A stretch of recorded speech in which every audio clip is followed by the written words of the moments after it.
जब एक दारोगा दानव बन जाता है और निर्दोष व्यापारियों को अपना शिकार बनाता है, तो क्या होता है जब सामने आती है एक ऐसी एमपी मैडम जो खुद को एक साधारण दुकानदार के रूप में छुपाकर सच्चाई का पता लगाने निकली थी। आज की यह कहानी आपके रोंगटे खड़े कर देगी, क्योंकि यहां आप देखेंगे कि कैसे सत्ता का दुरुपयोग करने वाले एक भ्रष्ट अधिकारी का सामना हुआ उस शक्ति से जिसकी उसने कभी कल्पना भी नहीं की थी। जयपुर के बाहरी इलाके में स्थित छोटे से बाजार में डर का माहौल था। हर दुकानदार की आंखों में वही सवाल तैरता रहता था। आज फिर कितने पैसे देने पड़ेंगे। शाम होते ही दुकानें बंद हो जाती, बच्चे घरों में छुप जाते और औरतें सड़कों पर निकलने से डरती थी। इस सब के पीछे था एक ऐसा इंसान जिसने अपनी वर्दी को शैतान का लिबास बना लिया था। लेकिन किसी को नहीं पता था कि इस डर भरे माहौल को देखने वाली एक जोड़ी आंखें रोजाना इस बाजार में आती जाती रहती थी। वो आंखें जो सिर्फ देख ही नहीं रही थीं, बल्कि हर गलत चीज को अपने दिमाग में दर्ज कर रही थीं। यह कोई साधारण गवाह नहीं था। यह था एक ऐसा व्यक्तित्व जो इस पूरे खेल को एक झटके में बदल देने की शक्ति रखता था। अगर आपको न्याय और साहस की कहानियां पसंद हैं, तो यह वीडियो आपके लिए ही है। आपका हर लाइक और कमेंट हमें ऐसी और सच्ची कहानियां लाने की प्रेरणा देता है। तो चलिए शुरू करते हैं इस अविश्वसनीय कहानी को, जो साबित करती है कि सच्चाई कभी हारती नहीं। इंस्पेक्टर राजवीर सिंह का नाम सुनते ही इस इलाके के लोगों के दिल में कंपकंपी हो जाती थी।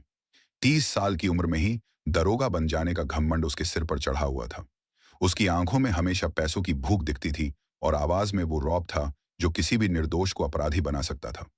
हर सुबह जब वो अपनी जीप से उतरता, तो पूरा बाजार सुन्न हो जाता। राम प्रसाद 40 साल से अपनी छोटी सी चाय की दुकान चलाता था।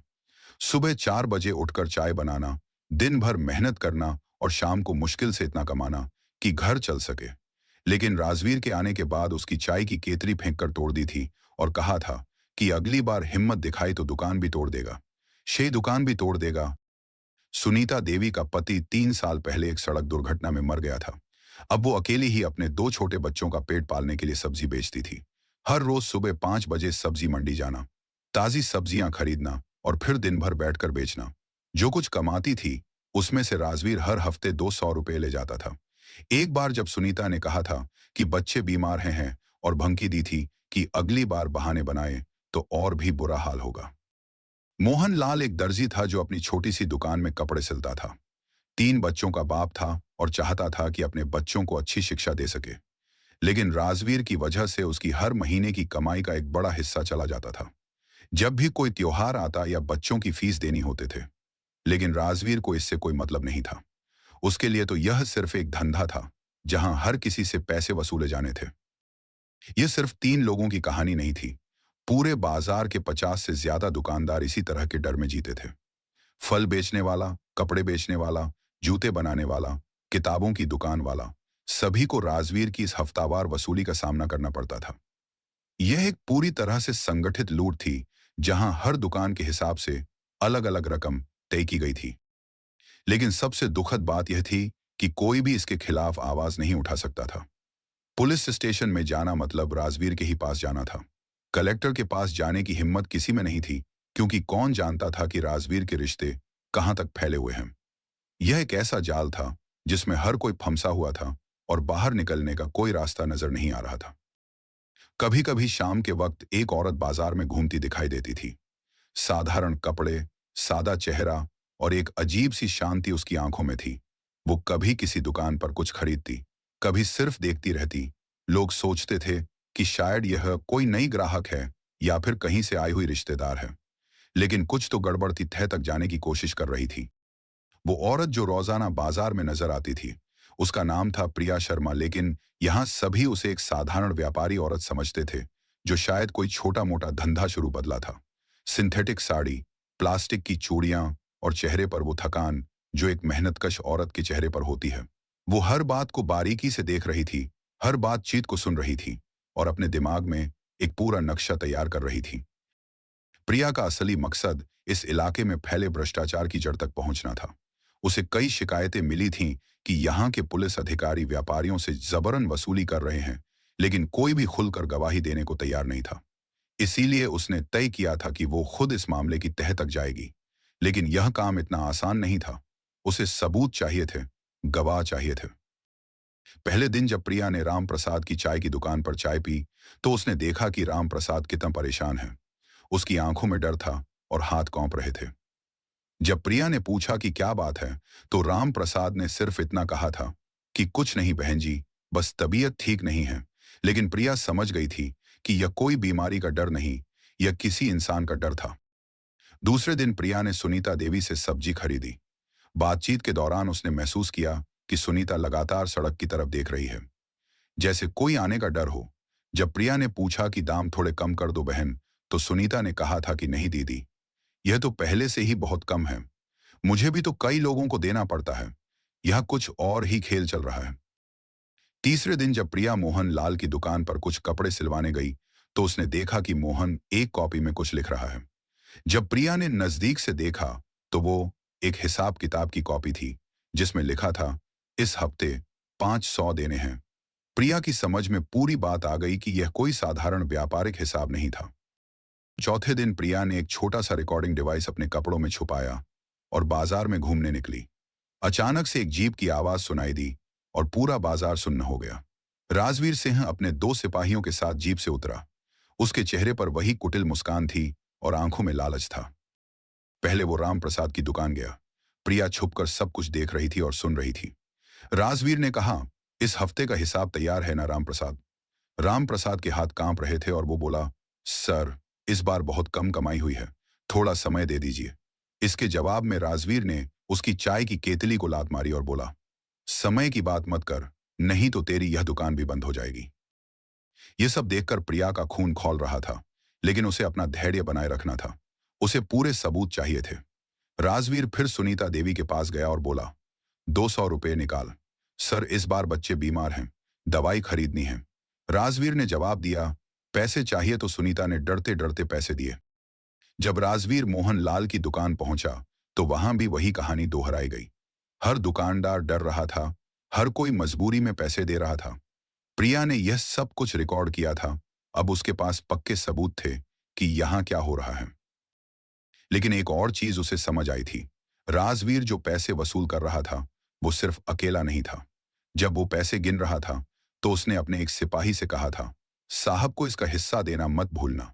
इससे साफ हो गया कि यह एक बड़ा गिरोह था, जिसमें राजवीर से ऊपर के लोग भी शामिल थे।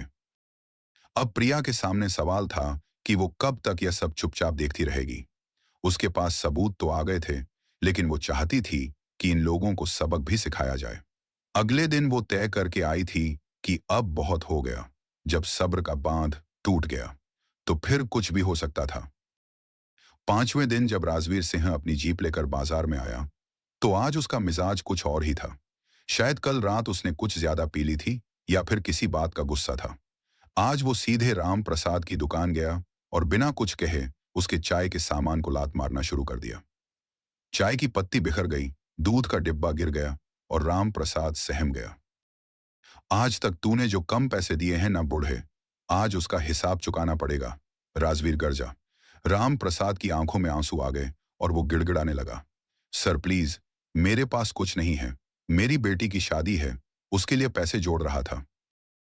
राजवीर ने उसकी बात सुने बिना राम प्रसाद के गले का कपड़ा पकड़ा और उसे हिंसक तरीके से हिलाया।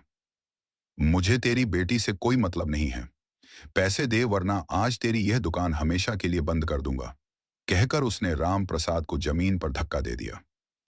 बुजुर्ग राम प्रसाद गिरकर रो रहा था। उसके हाथ पैर में चोट लगी थी और वो उठने की कोशिश कर रहा था। आसपास खड़े लोग सिर्फ तमाशा देख रहे थे। किसी में हिम्मत नहीं थी कि वो आगे बढ़कर राम प्रसाद की मदद करे। सभी जानते थे कि अगर राजवीर से कोई टकराया तो उसका भी यही हाल होगा। कना! प्रिया शर्मा यह सब कुछ दूर से देख रही थी। उसके हाथ मुट्ठी बांधे हुए थे और चेहरे पर गुस्सा साफ दिख रहा था। वो अब तक चुप रही थी क्योंकि उसे सबूत चाहिए थे, लेकिन आज जो कुछ हो रहा था वो किसी भी इंसान की बर्दाश्त से बाहर था। उसने देखा कि राजवीर अब राम प्रसाद को लात मार रहा है और बुजुर्ग आदमी दर्द से करा रहा है। बस यहीं प्रिया का धैर्य टूट गया। वो आगे बढ़ी और तेज आवाज में चिल्लाई, बस, अब बहुत हो गया। उसकी आवाज में इतनी ताकत थी कि पूरा बाजार सुन्न हो गया। राजवीर ने पलटकर देखा तो वहां एक औरत खड़ी थी, जिसकी आंखों में आग थी। राजवीर हंसते हुए बोला, अरे वाह, एक और नेता आ गई। तू कौन होती है बे? तेरी हिम्मत कैसे हुई मेरे काम में दखल देने की? उसके चेहरे पर वही घिनौनी मुस्कान थी जो हमेशा रहती थी। प्रिया ने उसकी आंखों में आंखें डालते हुए कहा, मैं कौन हूं ये तुम्हें पता चल जाएगा, लेकिन पहले यह बताओ कि तुम्हारा क्या हक है किसी बुजुर्ग को इस तरह पीटने का? यह कौन सा कानून है जो तुम्हें यह अधिकार देता है? राजवीर की हंसी और तेज हो गई। कानून? अरे बेवकूफ औरत, यहां मैं ही कानून हूं। जो मैं कहता हूं वही यहां होता है। और तू है कौन जो मुझसे सवाल पूछ रही है? उसने अपने सिपाहियों की तरफ देखा और बोला, इसको भी सबक सिखाओ। प्रिया मुस्कुराई, लेकिन यह कोई डरी हुई मुस्कान नहीं थी। यह एक ऐसी मुस्कान थी जो तूफान से पहले आती है। उसने धीरे से अपने कपड़ों से एक कार्ड निकाला और राजवीर के सामने दिखाया। तू कौन होती है यह देख, प्रिया ने कार्ड हिलाते हुए कहा। राजवीर ने कार्ड पर नजर डाली और अचानक उसका चेहरा सफेद पड़ गया। उसकी आंखें फैल गईं और मुंह खुला रह गया। कार्ड पर लिखा था, प्रिया शर्मा, सदस्य संसद। राजवीर की आवाज अटक गई। वो कुछ बोलने की कोशिश कर रहा था, लेकिन शब्द नहीं निकल रहे थे। उसके सिपाहियों का भी यही हाल था। वो समझ नहीं पा रहे थे कि अचानक क्या हो गया है।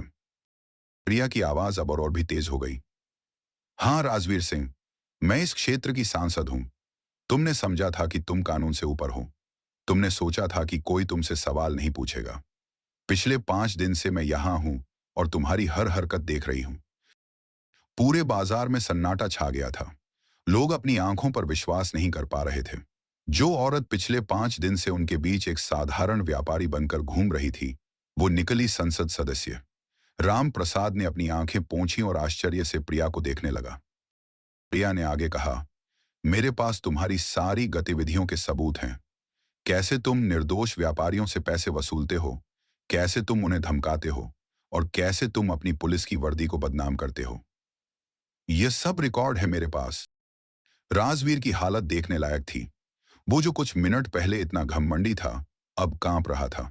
उसने हकलाते हुए कहा, मैडम मुझे नहीं पता था कि आप। प्रिया ने उसकी बात बीच में ही काट दी। नहीं पता था? तो क्या अगर मैं सांसद नहीं होती तो तुम्हारा यह व्यवहार सही था? क्या आम आदमी के साथ ऐसा करना तुम्हारा अधिकार है?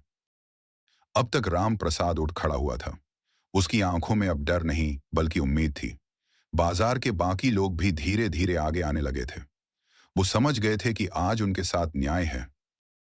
प्रिया ने फिर कहा, राजवीर सिंह, आज तुम्हारे अत्याचार का अंत है। मैं तुम्हें गिरफ्तार करने का आदेश देती हूं। कहते हुए उसने अपने फोन से एक नंबर डायल किया। राजवीर का चेहरा अब पूरी तरह बदल गया था। जो आदमी कुछ देर पहले शेर की तरह दहाड़ रहा था, अब चूहे की तरह दुबक गया था। उसकी सारी हैकड़ी धरी की धरी रह गई थी। प्रिया के फोन करते ही 15 मिनट के अंदर पुलिस की 3 गाड़ियां सायरन बजाते हुए बाजार में पहुंच गईं। उनके साथ था सब इंस्पेक्टर अमित शर्मा, जो प्रिया का विश्वसनीय सहयोगी था। राजवीर यह देखकर और भी घबरा गया। उसे समझ आ गया कि अब खेल खत्म हो चुका है। प्रिया ने अमित से कहा, इंस्पेक्टर राजवीर सिंह को तुरंत गिरफ्तार करो। इसके ऊपर जबरन वसूली, धमकी देना और सरकारी पद का दुरुपयोग करने के आरोप हैं।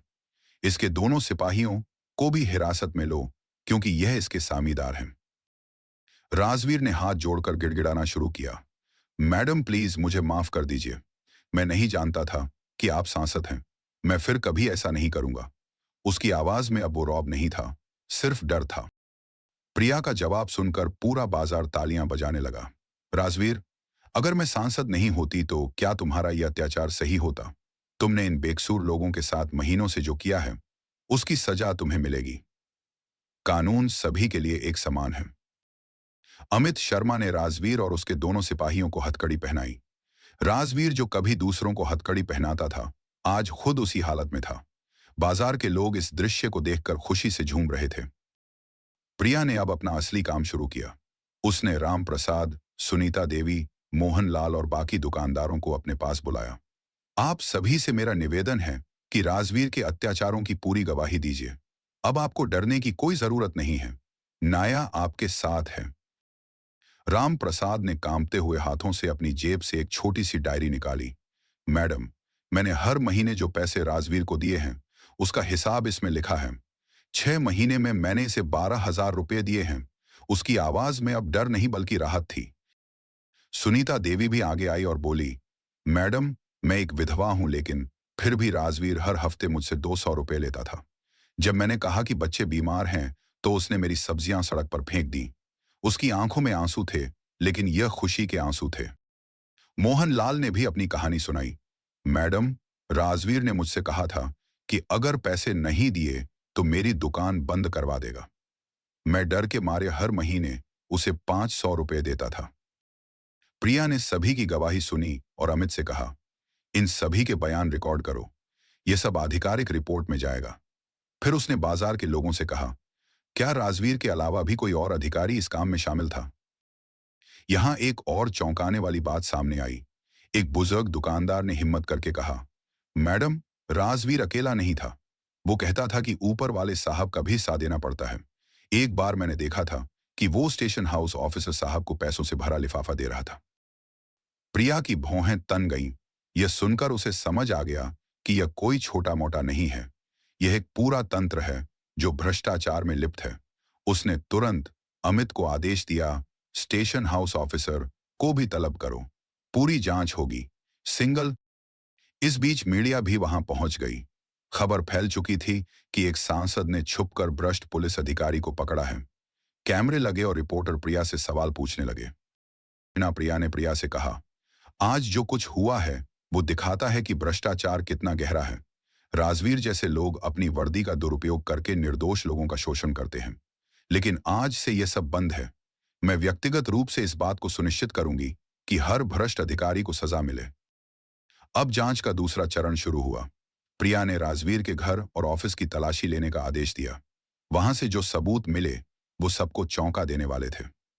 राजवीर के घर से नकदी के अलावा एक रजिस्टर मिला, जिसमें पूरे इलाके के दुकानदारों की लिस्ट थी और उनसे वसूले जाने वाले पैसों का ब्यौरा था।